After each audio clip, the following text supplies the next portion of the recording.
खुलुमबाय बेयो बड'लेण्ड इंखं टेलिभिजन दिनै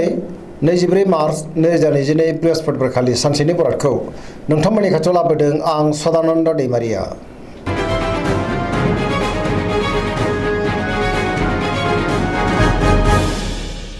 सिगां फरायनो लादों मेष राशि गिबि हांखो अ ल दिनैनि साना जोबोर मोजां बहाबा हान्थिनो खाबु मोनगोन आरो मोजाङैनो हान्थिनोबो हागोन जेरावबो देरहासार जागोन मावनो लानाय खामानिखौ थि समावनो आरो गोरलैयैनो मावफुंनोबो हागोन गोसोआव जोबोर गोजोननाय फैगोन देहाया दिनै मोजाङै थागोन अब्लाबो नाथाय जानाय लोंनायाव सांग्रां जानांगोन बयनिफ्रायबो मोजां खौरां फैनोबो हागौ रांखावरियाव दिनै जोबोर मोजां गोबां धोन आरजिनो हागोन आयाबो बांगोन बेफार फालांगियाव जोबोर मोजां मुलाम्फा मोननो हागोन सोरबा लोगोनिफ्राय थोजासे हेफाजाब मोनगोन न'खराव दिनै बिसि फिसायनि गेजेराव अननानै फैगोन बिदा फंबायजों मोजां सोमोन्दो थागोन गुबुननि गोसोखौ दिनै गोरलैयैनो बोनो हागोन गोसोनि बोलोआबो बांगोन समाजाव दिनै गोबां मान मोनगोन लाइमोनफोरा मोजां खौरां मोनगोन आरो गोसोआ दिनै जोबोर रमान्टिक जागोन पजिटिभ एनार्जिनि गोहोमबो गोग्लैगोन फरायसाफ्रा फरायनायाव गोसो दुंखांगोन आरो मोजां फिथाइ मोननोबो हागोन।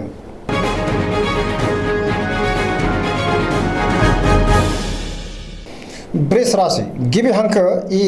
उ ब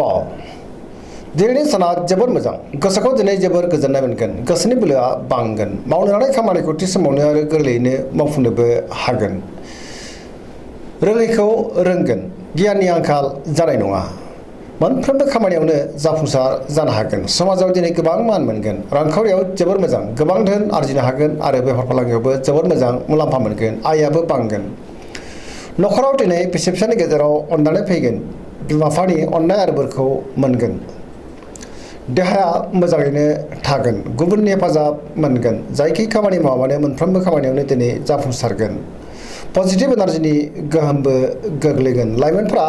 गावबा गावनि गोसोनि साननायखौ फोरमायलायनो हागोन आरो गोसोआ दिनै जोबोर रमान्टिक जागोन पजिटिभ एनार्जिनि गोहोमबो गोग्लैगोन।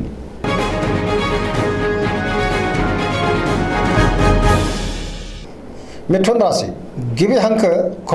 स दिनैनि साना मोजां आरो गाज्रिनि गेजेरजों बाबेनलांगोन गोसोआव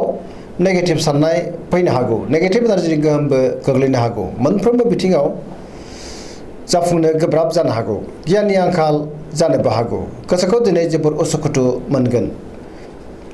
गोसोआ जोबोर आला खालाबो जानो हागौ देहाया मोजाङै थागोन अब्लाबो नाथाय जानाय लोंनायाव सांग्रां जानांगोन रांखावरियाव मोजां बेफार फालांगियावबो मोजां होनजायो न'खरावबो दिनै अननानै फैगोन समाजावबो मान मोनगोन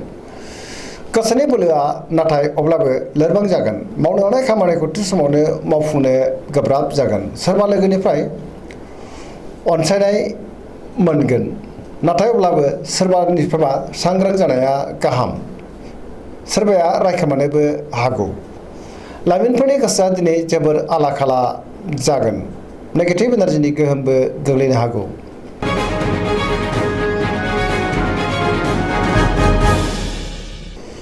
कर्कट राशि गिबि हांखो ड ह दिनैनि साना जोबोर मोजां गोसोखौ जोबोर गोजोननाय मोनगोन सोरबा लोगोजों बाख्नाय जानोबो हागौ गोसोनि साननायफ्रा मोगथाङाव जाफुंगोन गोसोआव पजिटिभ साननाय फैगोन गोथों आरो गोग्गो साननो रोंगोन गियाननि आंखाल जानाय नङा मोनफ्रोमबो खामानिखौनो दिनै मोजाङैनो मावफुंलांनो हागोन बेफार फालांगियाव जोबोर मोजां मुलाम्फा मोनगोन न'खराव दिनै अननानै फैगोन समाजावबो लोगो लेवा बांगोन देहाया दिनै मोजाङै थागोन गुबुननि हेफाजाबखौबो थोजासे मोनगोन सोरनिबा सायाव गोबां फोथायनायबो फैगोन फरायसाफ्रा फरायनायाव गोसो दुंखांगोन आरो मोजां फिथाइ मोनगोन लाइमोनफ्रा बयनिफ्रायबो मोजां खौरां मोननोबो हागौ गोथों आरो गोग्गो साननो रोंगोन गियाननि आंखाल जानाय नङा।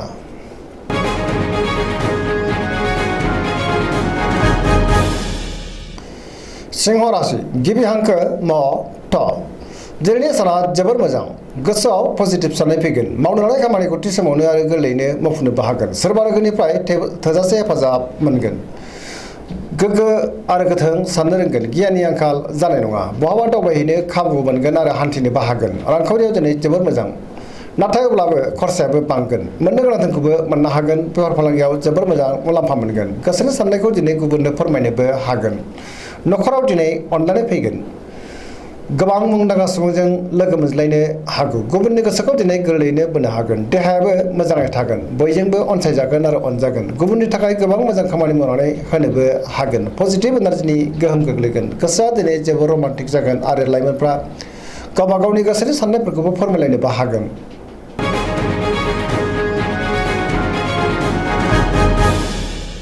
कन्या राशि गिबि हांखो प ट दिनैनि साना जोबोर मोजां गोसोआव पजिटिभ साननाय फैगोन गोथों आरो गोग्गो साननो रोंगोन गियाननि आंखाल जानाय नङा मोनफ्रोमबो खामानिखौनो दिनै मोजाङैनो मावफुंलांनो हागोन रांखावरियाव जोबोर मोजां नाथाय अब्लाबो खरसायाबो बांगोन बेफार फालांगियाव जोबोर मोजां देहाया दिनै मोजाङैनो थागोन गोबां मुंदांखा सुबुंजों लोगो मोनज्लायनो हागौ सिगांनि सोरबा लोगोखौ बहाबा लोगो मोननानै गोसोआ दिनै जोबोर रंजानाय मोनगोन न'खराव अनलायनाय फैगोन गुबुननि थाखाय मोजां खामानि मावनानै होनोबो हागोन सोरजोंबा बाख्नायजानोबो हागौ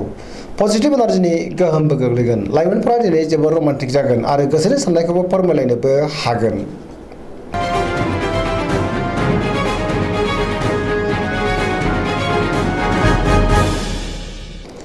तुला राशि गिबि हांखो र ट दिनैनि साना जोबोर मोजां गोसोखौ जोबोर गोजोननाय मोनगोन गियाननि आंखाल जानाय नङा गोसोनि बोलोआ बांगोन गोसोनि साननाया जाफुंगोन मावनो लानाय खामानिखौ थि समावनो आरो गोरलैयैनो मावफुंनोबो हागोन देहाया मोजाङै थागोन अब्लाबो नाथाय जानाय लोंनायाव सांग्रां जानांगोन रांखावरियाव दिनै जोबोर मोजां मोननो गोनां धोनखौबो मोननो हागोन आरजिनाय धोनखौबो दोनथुमनो हागोन न'खराव दिनै बिसि फिसायनि गेजेराव अनलायनाय फैगोन समाजावबो गोबां मान मोनगोन बेफार फालांगियाव जोबोर मोजां मुलाम्फा मोनगोन गुबुननि गोसोखौ दिनै गोरलैयैनो बोनो हागोन लोगोफोरनि थोजासे हेफाजाब मोनगोन गोदान थांखि लानो रोंगोन सेंग्रा सिख्लाफ्रा जोबोर रमान्टिक जागोन आरो गावबा गावनि गोसोनि साननायखौबो फोरमायलायनोबो हागोन पजिटिभ एनार्जिनि गोहोमबो गोग्लैगोन।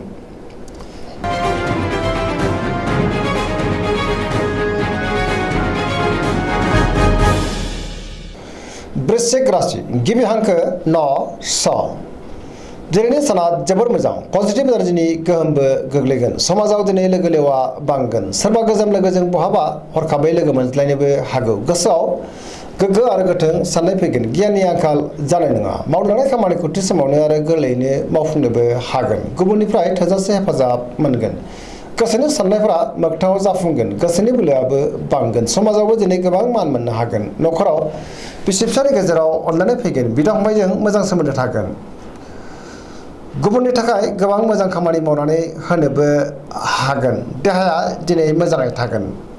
अब्लाबो नाथाय जानाय लोंनायाव सांग्रां जानांगोन गुबुननिफ्राय थोजासे हेफाजाब मोननोबो हागोन लाइमोनफ्रा जोबोर रमान्टिक जागोन आरो गोसोनि साननायखौ फोरमायलायनोबो हागोन।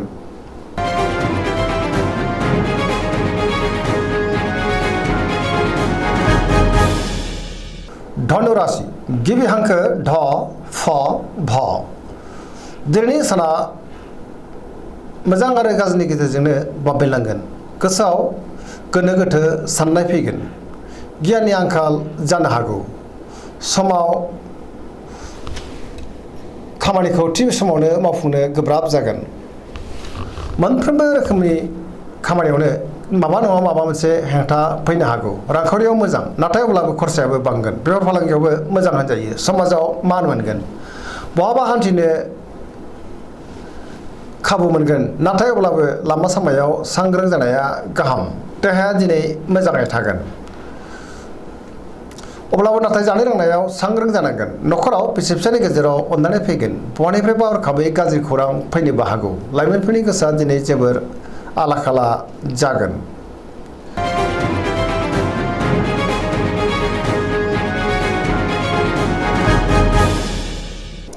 मकर राशि गिबि हांखो ख ज दिनैनि साना जोबोर मोजां गोसोनि साननाया मोगथाङाव जाफुंगोन मावनो लानाय खामानिखौ थि समावनो आरो गोरलैयैनो मावफुंनोबो हागोन रांखावरियाव दिनै जोबोर मोजां गोबां धोन आरजिनो हागोन नाथाय अब्लाबो खरसायाबो बांगोन मोननो गोनां धोनखौबो मोननो हागोन बेफार फालांगियावबो दिनै जोबोर मोजां होनजायो गोबां धोन आरजिनो हागोन गुबुनजों मोजां सोमोन्दो लाखिनोबो रोंगोन मोनफ्रोमबो खामानिखौनो दिनै गोरलैयैनो मावफुंनो हागोन गोदान खामानियाव आखाइ होजेननोबो हागोन न'खराव बिसि फिसायनि गेजेराव अननानै फैगोन बिदा फंबायजों मोजां सोमोन्दो थागोन आरो बिसोरनि हेफाजाबखौ थोजासे मोनगोन सेंग्रा सिख्लाफ्रा गावबा गावनि गोसोनि साननायखौ फोरमायलायनो हागोन आरो गोसोआ दिनै जोबोर रमान्टिकबो जागोन फरायसाफ्राबो फरायनायाव गोसो दुंखांगोन आरो मोजां फिथाइ मोननोबो हागोन।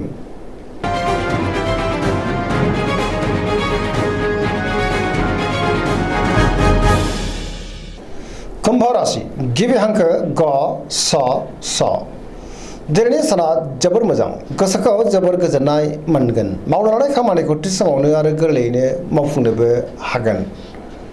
बहानिफ्रायबा मोजां खौरां फैनोबो हागौ समाजाव गोबां मान मोनगोन गुबुनजों मोजां सोमोन्दो लाखिनो रोंगोन गोबां मुंदांखा सुबुंजों दिनै लोगो मोनज्लायनोबो हागौ रांखावरियाव जोबोर मोजां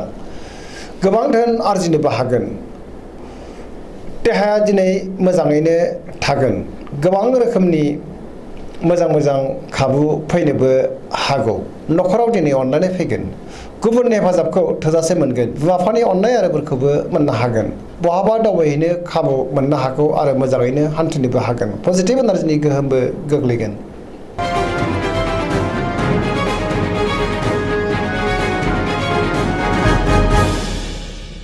मीन राशि गिबि हांखो ड स दिनैनि साना जोबोर मोजां गुबुननि थाखाय गोबां मोजां खामानि मावनानै होनोबो हागोन गोबां मोजां खाबुबो फैनो हागौ गोसोआव पजिटिभ साननाय फैगोन गोथों आरो गोग्गो साननो रोंगोन गोसोनि बोलोआ बांगोन गावनि गोसोनि साननायखौ दिनै गुबुननो फोरमायनोबो हागोन देहायाबो मोजाङै थागोन रांखावरियाव मोजां बेफार फालांगियावबो जोबोर मोजां होनजायो नखराव दिनै अननानै फैगोन सोरजोंबा बाख्नाय जानोबो हागौ लाइमोनफोरनि गोसोआ दिनै जोबोर रमान्टिक जागोन आरो गोसोनि साननायखौ फोरमायलायनोबो हागोन माबा नङा माबा मोनसे मोजां खौरां फैनोबो हागौ फरायसाफ्राबो दिनै फरायनायाव गोसो दुंखांगोन आरो मोजां फिथाइ मोननोबो हागोन सरासनस्रायै दिनै साना जोबोर मोजां आरो मोजाङैनो बारग'लांगोन दिनैनि राशि फरायनाया एसेनोसै जोबनायाव बेखौनो खावलायो जाहाथे नोंथांमोना सानफ्रामबो जोंनि बे बड'लेण्ड इंखं टेलिभिजनखौ नायबाय थायो आरो साबस्क्राइब खालामो लोगोसे लाइक खालामो आरो शेयार खालामो एसेनोसै गोजोन्थों